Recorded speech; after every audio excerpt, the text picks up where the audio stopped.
Being government employed एक school में काम करते हुए आउट ऑफ द बॉक्स जाके जो इन्होंने काम किया है लिटरेचर के फील्ड में, अगर शीना लैंग्वेज की ही बात करूंगा, अगर आज जिंदा है तो यही दो शख्सियत है। एक बार फिर से जोरदार तालियां हमारे दो मेहमान के लिए। जब मैं मीडिया की पढ़ाई कर रहा था, शफी साहब उस वक्त अखबार में काम कर रहे थे मेरे वालिद साहब के साथ, और मेरी खुशनसीबी है शफी साहब की करते हैं बटाली की शिना से। तो यहाँ मैं नहीं समझता हूँ कि होंगे 5-10% बल्ती के अल्फाज यहाँ मिक्स हो चुके हैं वर्ड्स बल्ती ज़बान के, क्योंकि यहाँ बल्ती और पुर्गी ज़बान का काफ़ी इन्फ्लुएंस है जी।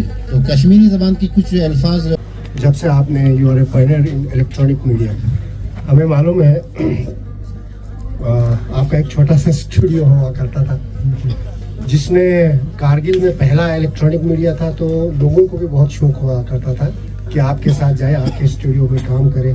लोगों को पता चला हाँ भाई कारगिल में बल्टी, तुर्की एंड द्रास में शीना कल्चर भी होता है। क्या उसके बारे में कुछ कहेंगे?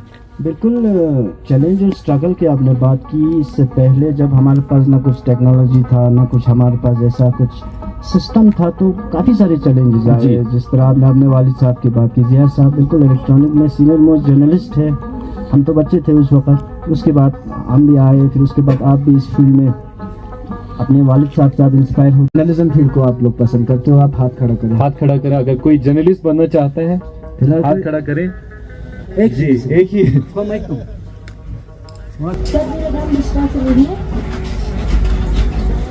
क्या सवाल है आपका? क्वेश्चन है आपका उसका जो लिपि है वो हिंदी है जी।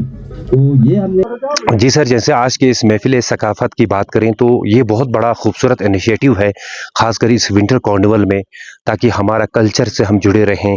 और जैसे आज का सेशन रहा, बहुत ही अच्छा सेशन रहा। जैसे बात करें तो एक जर्नलिज़म का एक सेशन था यहाँ पे, जिसमें हमारे हुसैन खालू साहब थे, और साथ ही साथ हमारे उसके दूसरा जो सेशन यहाँ पे चला, इस पे हमारे शफी साहब थे, जिसको सागर के नाम से मशहूर है, जिसका बहुत बड़ा कंट्रीब्यूशन है शीना ज़बान में, उर्दू ज़बान में।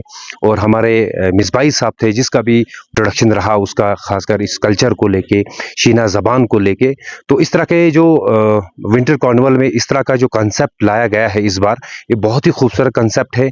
हम चाहते हैं इस तरह के जो कंसेप्ट्स हैं और भी लाए, ताकि हमारे जो दूर दराज इलाके हैं, इससे हमारा कल्चर भी प्रमोशन होगा, यहाँ का लोकल क्यूजीन भी प्रमोशन होगा।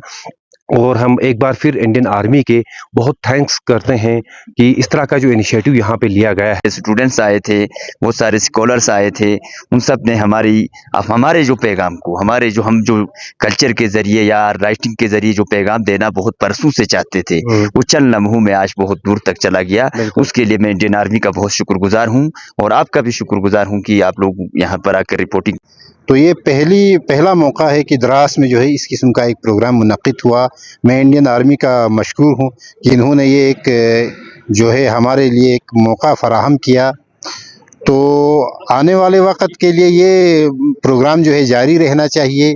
महफिल सकाफ़त जो है लिटरेचर की बात होती रहनी चाहिए, क्योंकि ये मैं देखता हूँ कि कल्चर की जब भी बात होती है तो यहाँ के लोगों में एक मिसकंसेप्शन है कि नाच गाना को ही कल्चर समझते हैं, या इसके अलावा भी बहुत सारा है कल्चर में हमारा वर्क कल्चर है, हमारा उठना बैठना है, हमारा खान पान है, ये सारा कल्चर में शामिल है।